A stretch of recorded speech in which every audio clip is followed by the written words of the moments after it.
Barbara, I'm so excited to have you on your Undivided Attention. Um, since reading your book, I really feel that this is one of the most important conversations that we can be having. I think domestic violence is both one of the most likely escalation pathways for like things in the US falling apart, but also I think it's if we can solve it, it's one of the highest leverage points for addressing like almost all of our problems. Because if we can repair our civic fabric, we're more able to address, climate, refugees, pollution, inequality.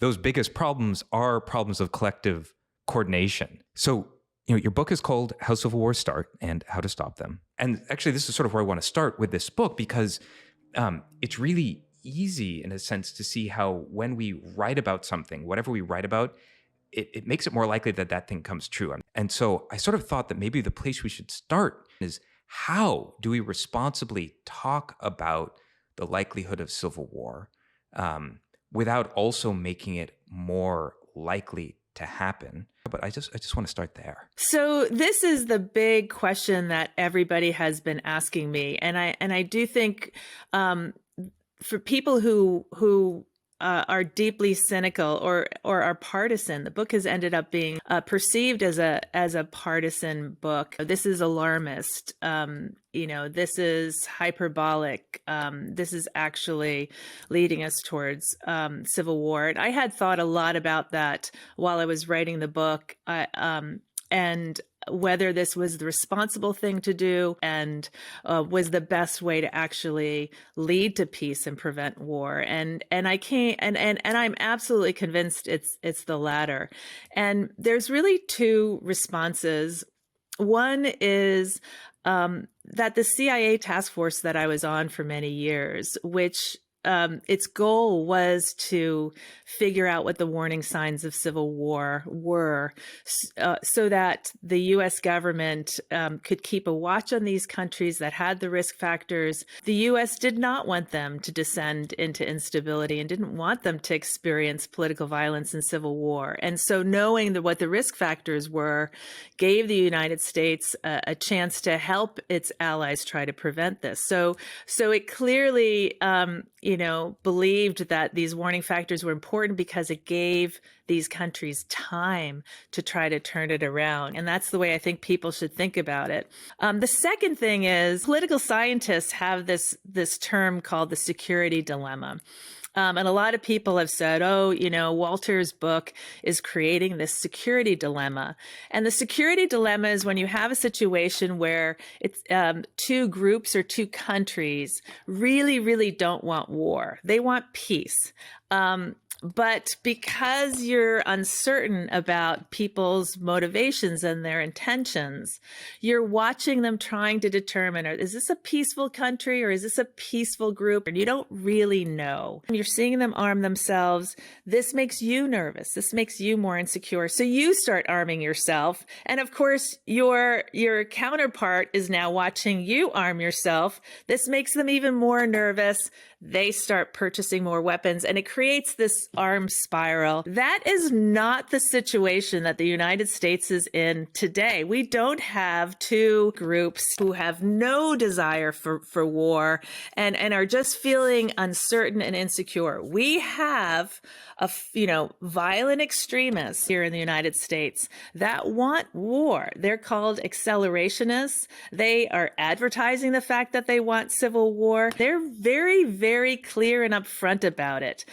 So when you have a situation where one group does actually want war, is organizing for war, is stockpiling weapons, is recruiting members, then to ignore them, thinking that the problem will go away, is the worst possible strategy because chaos results, and chaos is very much to their advantage. Thank you for sharing all that. And by the way, I love your book. I found myself highlighting just constantly different points that you were making. And I just want to recommend for those who are concerned about the kind of trends that drive us in these directions. I just found it so illuminating to have all these different examples of where these factors show up. So thank you for writing it. Let's first define our terms. How do you define civil war versus domestic conflict and other terms here, just so that people understand what we're talking about, what constitutes it? And then would love to go into what are the components, the generators, the drivers that push us in that direction. Civil war is actually an umbrella term for all sorts of different types of domestic political violence. Coups come under civil war. Those are the smallest, least violent, but it goes all the way to social revolution. And then there's all sorts of stuff in the middle, including insurgencies. So civil war is the way we defined it is really very simple. You can have a major civil war, you can have a minor civil war. The major civil wars are conflicts that are fought between at least one group in society against the central government, and that produces a total of 1,000 deaths in the course of the war, and at least 100 deaths per year. They only have to produce, 25 deaths a year, which to me that's a different phenomenon. So that's the definition. What's different about the wars today? A typical 21st century civil war is an insurgency. It's decentralized. It's not going to be fought by this, an organized large rebel group where both sides are wearing uniforms and they have a very clear chain of command. You have, multiple and sometimes hundreds of small factions, militias, paramilitary groups that are operating all over a country. Sometimes they're coordinating their activities and sometimes they're not. This is what happened in Syria. This is what happened in Iraq. This is what happened in Afghanistan. And they don't want to engage the government directly. And that's because the government and its military is almost always much, much stronger than these groups. So they prefer to avoid direct engagement and instead use non-conventional tactics like terrorism and guerrilla warfare to try to sort of get at the soft underbelly of these countries. That's the type of modern 21st century civil war that we see around the world and that we would almost certainly see here. So I think from here, maybe it would be good to jump into what are the generator functions, the risk factors that give rise to civil war? I was on this task force called the Political Instability Task Force from 2017 to the end of 2021. And our goal was to put together this predictive model about where around the world civil war was likely to break out. And when the model was created, it was created by a room filled with people, and half the room were experts on civil war, and half the room were data analysts. And what they wanted to know is, okay, tell us what all the studies out there say about what could potentially be important. Just tell us about all the quantitative studies. What were the variables that were significant? And it turns out that there were over 30 different variables that the data analysts played with to try to determine what the best model was going to be. Of all of these variables, 2 were incredibly important. And the first one was this thing called anocracy. Anocracy is just a fancy term for partial democracy. It's governments that are neither fully democratic nor fully autocratic. There's something in between. And in particular, it was certain types of partial democracies that were really at risk. And it was partial democracies whose elections were free but not entirely fair, where popular participation is not entirely open. If you were a Catholic living or even a Protestant living in Northern Ireland, you were not operating under a full democracy. And then the second factor that was really important in the model was this thing we called ethnic factionalism. And ethnic factionalism was when citizens in a country began to organize politically, not around ideology. So they didn't form a socialist party and a liberal party around a particular set of political issues, but they formed their parties around identity. Either you had, ethnically based, religiously based, or racially based parties. And it was this combination, countries that were, whose governments were anocracies, but whose political parties were also ethnically, religiously, or racially based, those were the ones that were at highest risk of civil war. And you also saw this ethnic factionalism in Northern Ireland, where the parties, the political parties in Northern Ireland divided exactly along religious lines. If you were Catholic, you voted for the Catholic Party. You would never, ever shift and vote for the Protestant Party. And the same was true if you were Protestant. So there was nowhere for you to go as a voter except for your own religious party. One of the things I think your book points out is there's a study from the International Institute of Democracy and Electoral Assistance that in 2021 found that for the 5th consecutive year, the number of countries moving in an authoritarian direction exceeded the number of countries moving in a democratic direction, and not just by a little bit. I think there are 3x more moving towards authoritarian than democracy, which means that now 25% of the world's population lives in a backsliding democracy.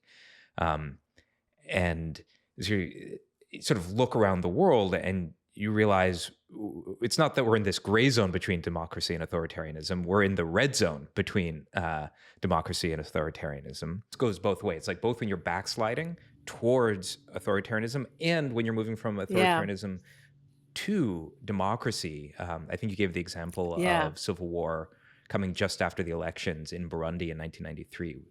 And so I just love a couple more examples. I think you talk about like Yugoslavia, Rwanda, of like countries in this middle zone and what happens. And Ukraine's another really good example. People now think about it differently because Russia has invaded, but Ukraine had a civil war that started in 2014. And it started at a time when its sort of nascent democracy was declining and had moved into this middle zone. And that war was started by Russian speakers in eastern Ukraine, who were very pro-Russia, who had supported the previous president who was forced to resign after massive protest by Western Ukrainian-speaking citizens who wanted a president who was more pro-Europe. And when the protesters were successful in forcing the resignation of President Yanukovych, they held elections and a pro-European ethnic Ukrainian president was installed, and that triggered the Eastern citizens to demand secession, and the government refused to grant it to them, and they very quickly took up arms and began to fight. The Russian-speaking Eastern Ukrainians were working class; they were miners, but that industry was declining and their quality of life was declining. And they felt like there was this existential threat to them if they didn't have one of their own in power. And so when Yanukovych was forced to flee and it looked like the Western Ukrainians were going to win, they decided we don't want to be part of this. And that started that. They're the ones who started the civil war. And of course, then Russia came in to help them. And now we have a situation where Russia just said, okay, we're going to take control of the whole country. Another thing that we know from studying the over 200 civil wars that have happened since 1946, there's been a lot of them around the world. And if you look at the patterns that we see there, especially in the ones that break down along ethnic lines. We call them ethnic civil wars. We know who starts these wars, and it's not who people think. People think it's going to be the poorest groups in society, the most downtrodden, the groups that are most discriminated against, or it's going to be the immigrants. The groups that tend to start ethnic civil wars are the groups that had once been dominant. It's actually the ones that had once been powerful politically and economically, and have either lost that power or they see that they are losing power. And they're the ones that feel this existential threat to their culture, to their quality of life. And they're the ones who have the resources and the capacity and often are tolerated so that they can mobilize. A good example of this would be Muslims in the southern Philippines, in the Mindanao region of the Philippines. This this was an area where that Muslims had lived for hundreds of years. They had their own political structure. Nobody bothered them. Even when the Americans came in, and took control of the Philippines, they were kind of happy to let the Muslims continue to rule themselves.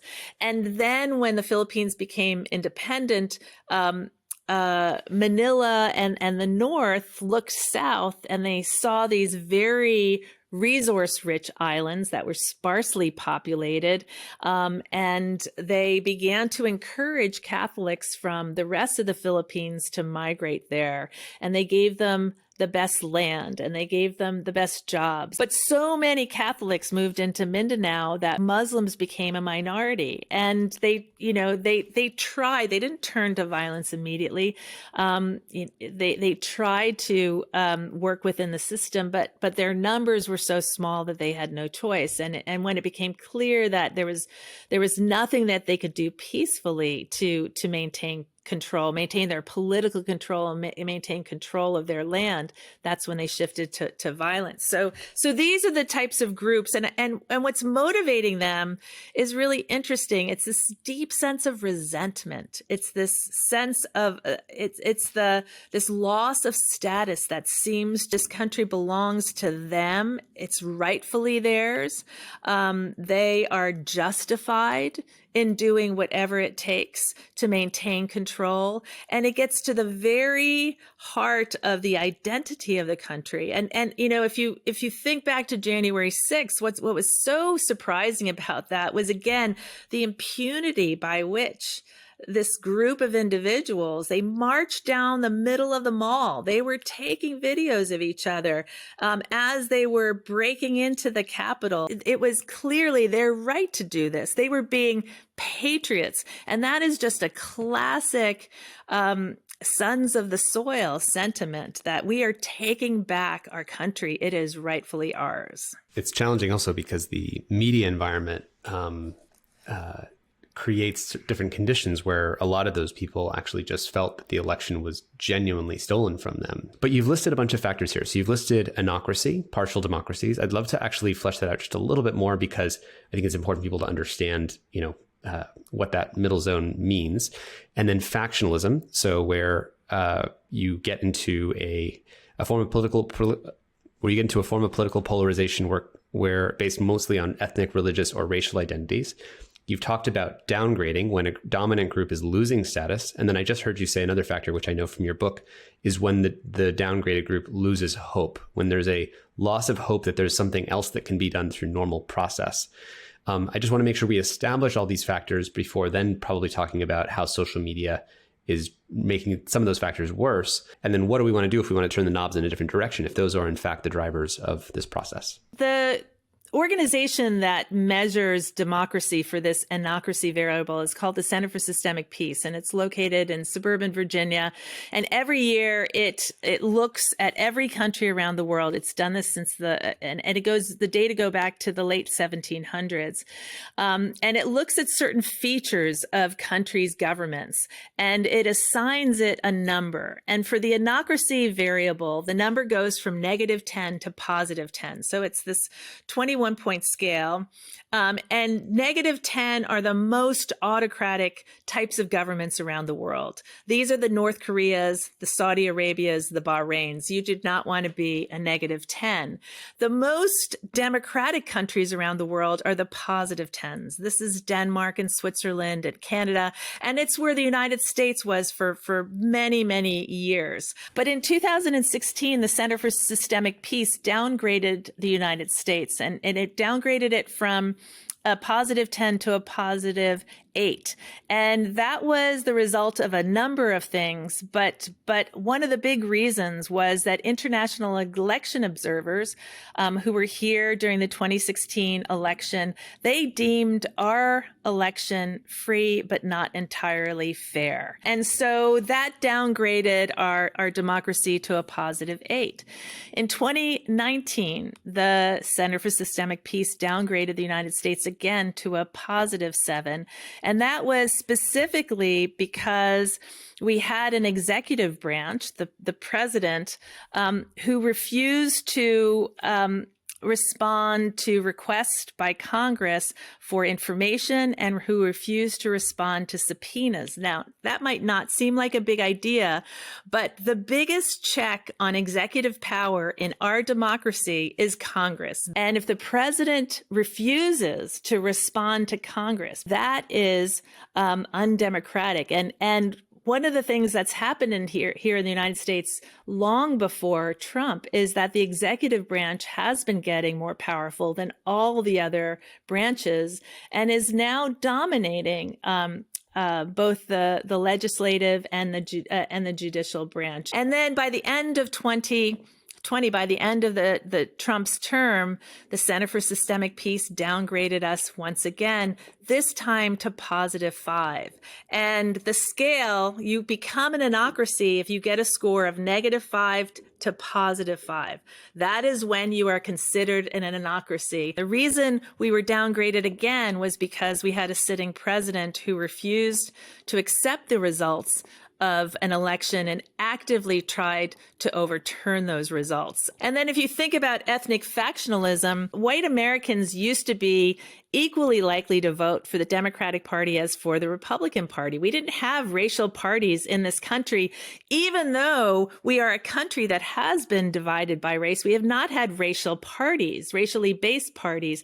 And that began to change when Obama was elected because the white working class, whose home had traditionally been with the Democrats, they gravitated towards the Republican Party, so that today, the Republican Party is 90% white in a country that is deeply multi-ethnic and multi-religious. So if this, again, if the CIA were looking at the United States by the end of 2020, they would have said, we're an anocracy, we're a partial democracy with one of our big parties, a classic ethnic faction. You wrote in your book, since we went down to +5, which is, as you wrote in your book, the lowest score that the U.S. has had since 1800. But I think it's fascinating to learn that we had a progression towards a +10. I think we got to +10 in 1829 with the inauguration of Andrew Jackson, and only 2 times in history did it drop after that. In 1850, when the Southern Democrats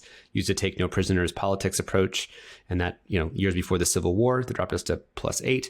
And the second dip was after the Civil Rights Movement in the 1960s. So just to give you listeners context about kind of where we are and how, what danger zone we might be in. And where does the loss of hope play into this process? Again, if you look historically at these other cases where you have partial democracies, with ethnic factions, you can have these conditions for a very long period of time with no violence. And so then the question is, okay, what triggers violence? And I talk about this loss of hope, where people don't want civil war. They would prefer to hold on to power just using conventional political means. And it's really only when that no longer works that you begin to see them gravitate towards the more extreme individuals in their group. Every society, every group has their own fringe set of radicals. These are people who want more radical change. They're willing to use more radical measures to get the change that they want. They exist all the time in every society, but usually they don't get the support of more moderate citizens. And when the more moderate citizens start gravitating towards those radicals, it's when the moderates begin to lose hope. When you have peaceful protests that fail year after year after year and then are suddenly met with really harsh, brutal counter tactics, that will shift your average citizen towards the more radical extreme. That will radicalize people quite quickly. But the second event that tends to create a loss of hope is a series of consecutive elections where that group loses. And democracies, especially majoritarian winner-take-all democracies, are basically head counts, right? If you have the votes, you win those elections. And if you don't have a majority of the votes, you don't win those elections. And so it's those types of elections are also really information revealing. They tell you if the system works for you, given your numbers, or if it doesn't work for you. You wrote in your book that all the democracies that experienced civil war between 1960 and 1995 had majoritarian presidential systems, and none were proportional representation systems. Do you want to say anything about that? That matters in the context of ethnic factions. Again, I'm going to give you an example. At the end of the Soviet era, the former Yugoslavia suddenly was able to pick whatever type of political system it wanted to. And it tried to quickly democratize, and very quickly, competitive elections were held throughout Yugoslavia. And you had the former communist leaders, and Slobodan Milosevic had been a member of the Communist Party. He had been in power in Serbia all through the Soviet era. And suddenly he's facing competitive elections. And he understood that Yugoslavs knew that he was a member of the Communist Party, and he knew that Yugoslavs didn't like communists. And so he knew that if he had to face competitive elections, that Yugoslavs were not going to vote for him. They were going to vote for somebody else who hadn't been a member of the party.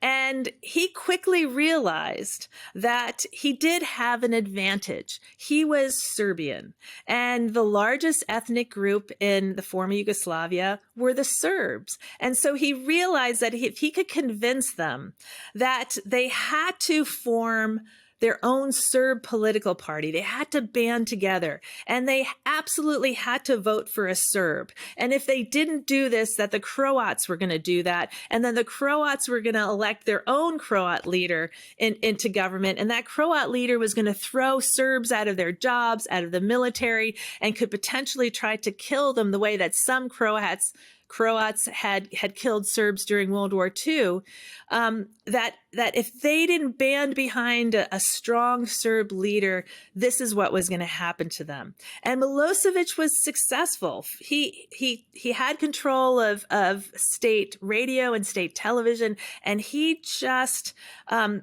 projected this message, this narrative of Serbs need to stick together. And if you're a politician, this is brilliant, because if people are convinced that they have to vote for, if they're a Serb, they have to vote for a Serb, there's nowhere else for them to go. They can't shift to the Croat party. They can't shift anywhere else. And that means that somebody like Milosevic can do whatever he wants. He has enormous leeway to pursue the policies he wants to pursue, because he's not going to lose these voters. There's nowhere for them to go. Two things that come up for me. One, just jumping back for a second to like failed protests as an indicator for civil war. And I think you say in your book that there have been more protests in the last 10 years than in any other time since the data was begun to be collected in 1900.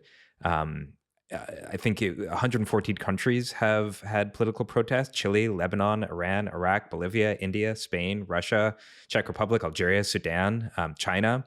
And then you said something I found really interesting, that in the 1990s, peaceful protests had a 65% success rate. That is, the resulting in the overthrow of a government or gaining independence.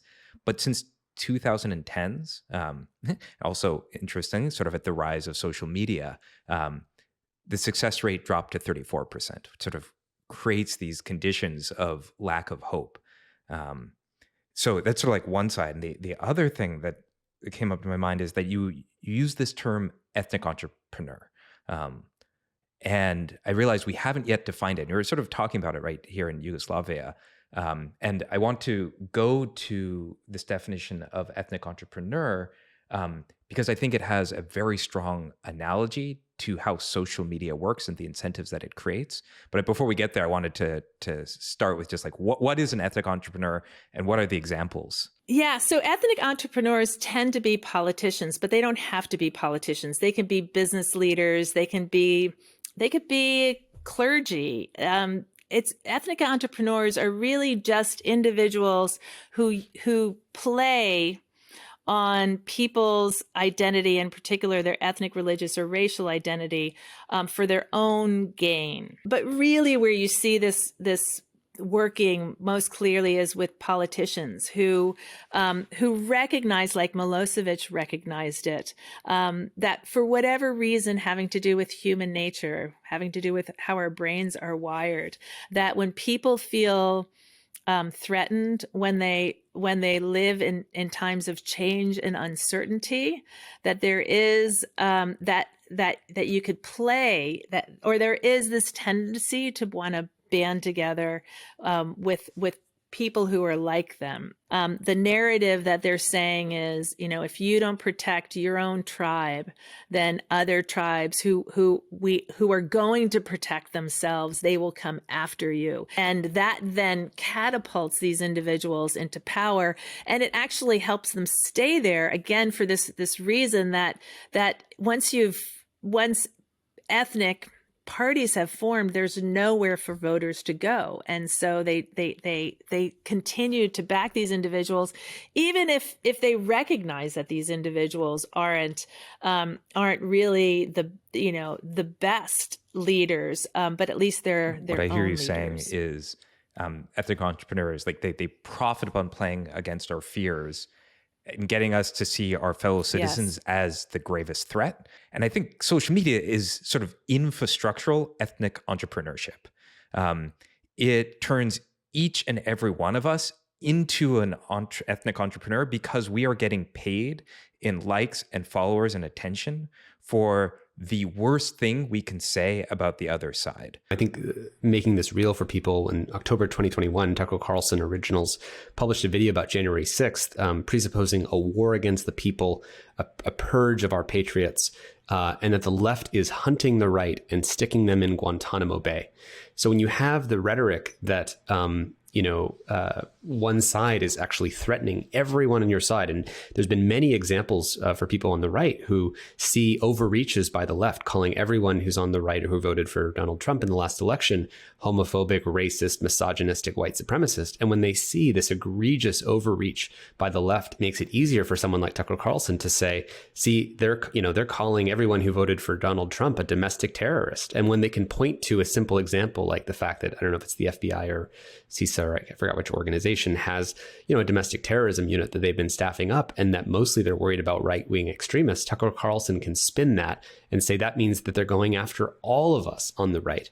And this is the kind of ways that the hologram and the holographic sort of prism of all these different worldviews colliding leads to more and more escalation. Now that we've established the factors of superfactionalism, ethnic entrepreneurship, sons of the soil, anocracy, how is social media an accelerant to these forces? I should start by saying we have hunches, but we don't yet have the hard evidence that this is in fact happening. The reason we don't have hard evidence that shows a causal link, for example, between the rise of social media or Facebook usage and the decline of liberal democracy or the rise of ethnic nationalism is because scholars don't have access to the data, which companies like Facebook have been jealously guarding.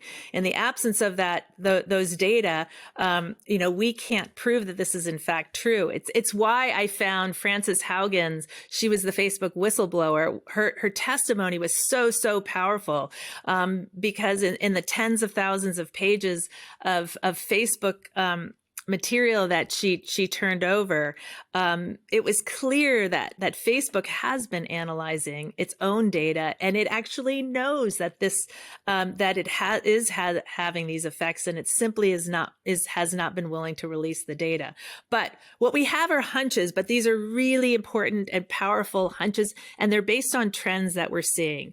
So the number of democracies around the world had been increasing for over 100 years until 2010.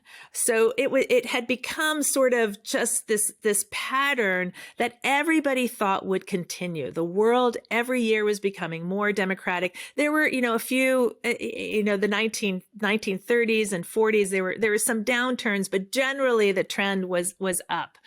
The expectation in even at the turn of the last century was that all we had to do was wait, and eventually the whole world would become liberal democracies. And then that halted in 2010.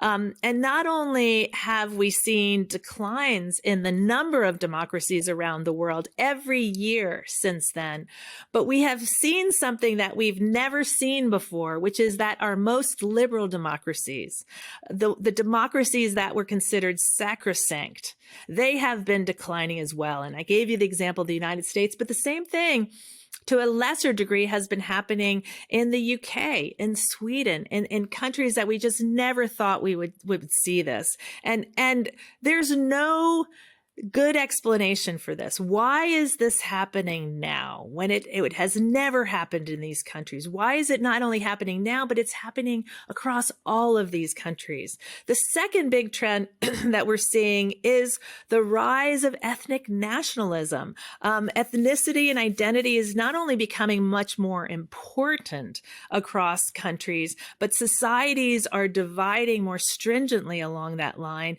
And you're seeing more hate crimes. They're based on ethnic nationalism. They're based on a sense of the dominant group in these countries protecting their privilege, whether that's Hindus in India who represent the vast majority of Indians. They feel threatened and they're forming far right parties around it, or in Brazil, or in the Philippines, or here in the United States. So you're seeing the rise of not only hate crimes, but also these ethnically based far right parties. So you're seeing this around the world, and it's all happening around the same time, starting 2006, escalating in 2010. And then one of the really interesting things that I found, every region in the world was experiencing economic decline prior to 2019, except Africa. Africa continued to increase its number of democracies. It was the only region that was bucking the trend until 2019. What was different about Africa? Well, there were lots of things that were different, but it was the region that was the last to get the internet. Internet penetration in Africa was extremely low. And then, of course, eventually, the internet and social media came to Africa as well. And that's when you started also to see the decline of democracy in that region. So social scientists, we're seeing all of these patterns and trends that we've never seen before, it's not just, these are interesting trends that are blowing our mind. How is it possible that liberal democracy is declining? How is it possible that we're seeing, the rise of, ethnically based parties everywhere? And really the only big transformation that happened at the same time was the rise of not only social media, but that social media became one of the main sources of information for citizens around the world. So with all that said, if we wanted to turn this around, right, and there's a lot of forces that are driving this. Social media is not the only one by far. You just outlined so many of them for listeners. I really struggle with this, right? I mean, some of this feels so, it's hard to imagine things going in a different direction as it keeps going this way. I'm curious to recall the example of South Africa and thinking, how would it go a different way? If I actually use my own sort of thinking here, I feel like the emergence of a new foreign external threat is the typical way that you bind people together in the face of that. It's interesting watching this moment with Russia invading Ukraine, how there is a kind of a temporary drop of some of the domestic inter-ethnic, inter-political party, frustrations, which I think is a good thing. It seems to me, so I'm just curious, when you think about other factors that could drive this a different direction, I mean, let's brainstorm and spitball some things here. I actually think probably the easiest thing to do, although you might disagree and say this is actually not very easy to do, but regulate social media. I think that would make it harder for people like Putin, who we know has been waging a disinformation campaign here and in all liberal democracies to try to undercut and weaken the democracies. We know that it's exacerbating societal divisions and pushing people to the extremes. That would just tamp things down, quite quickly. That's your area of expertise, and thank God that you guys are talking about this and you're educating the rest of us on how exactly you do this.